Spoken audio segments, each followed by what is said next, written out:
This is Voices in the Gallery, the official podcast of RoGallery in New York. 40 years of expertise, at least 30,000 pieces of artwork, shipping worldwide. Just a wonderful, not only gallery, but museum just outside of New York City. And we've got representation today. We're well represented, not just from the paintings, but legally. She is the legal counsel for RoGallery. Deborah Denenberg joins us on the program today. How are you?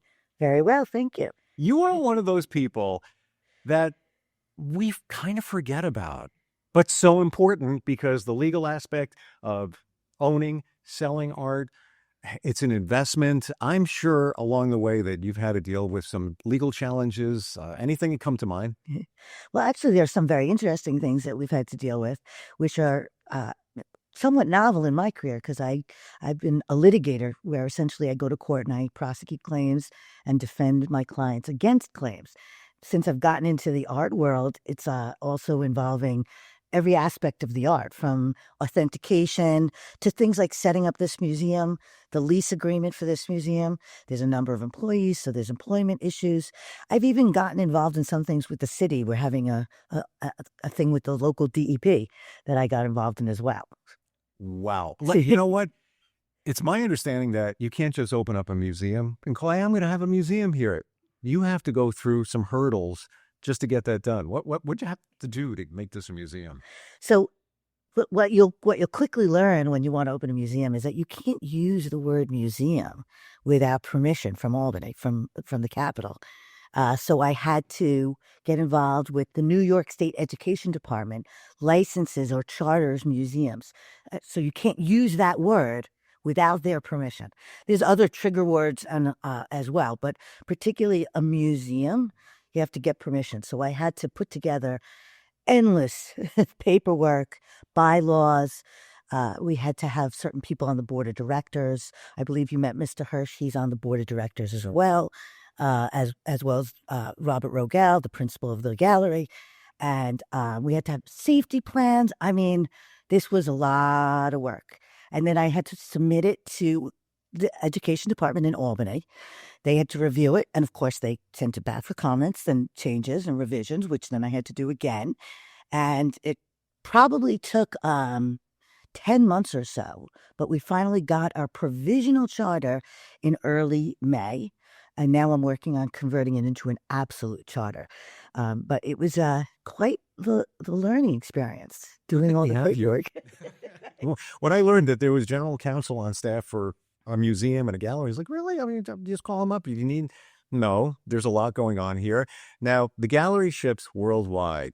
A lot of responsibility involved in the shipping, certainly the packaging, getting it all ready. Any kind of legal challenges that have come up in your tenure? Yeah. You would think that there would be next to no legal challenges with the simple fact of shipping things.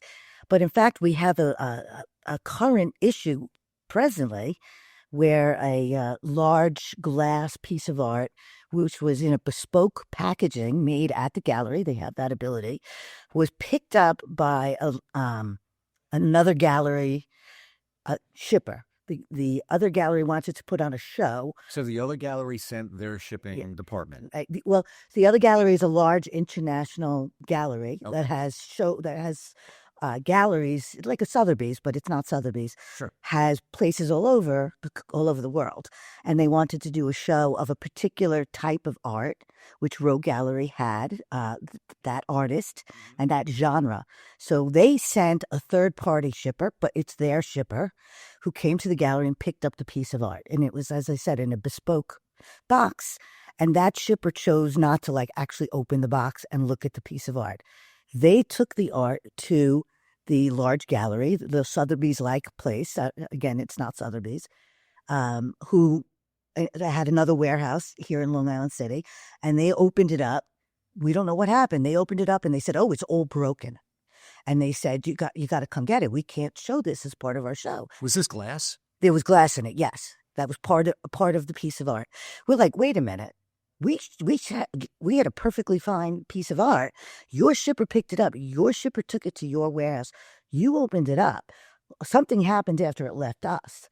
And it's a very basic, you'll learn in law school 101, I think a Latin word called res ipsa loquitur, which means the thing speaks for itself.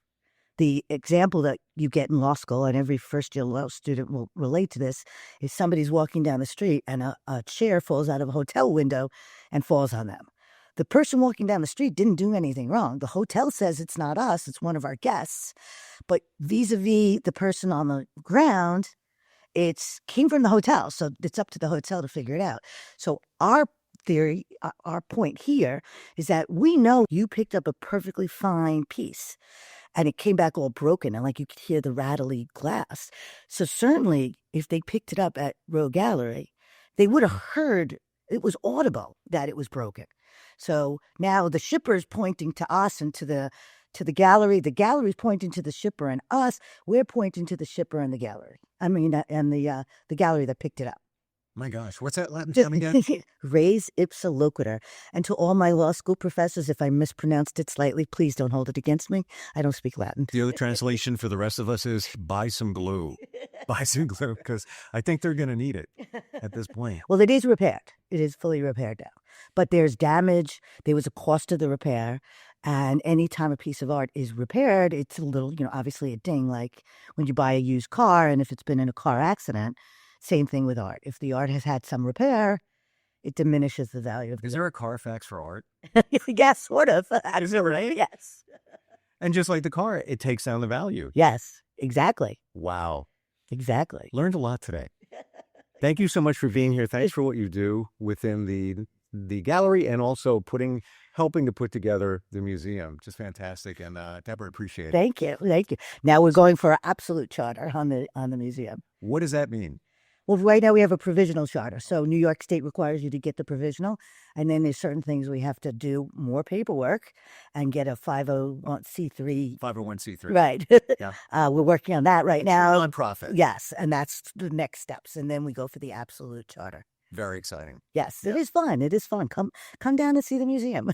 By appointment. So much here. It's so intimate and just breathtaking. Some of the art within. It's exciting. It is. And I love art. Same here. And I have a new appreciation, even just walking around this museum. Just starting to work here. I've learned so much more about art and appreciating art. Just for you being here, we learned about the legal aspect within art, and I appreciate that. Thank you. Thank you for having me. Thank you. To learn more, go to RoGallery.com.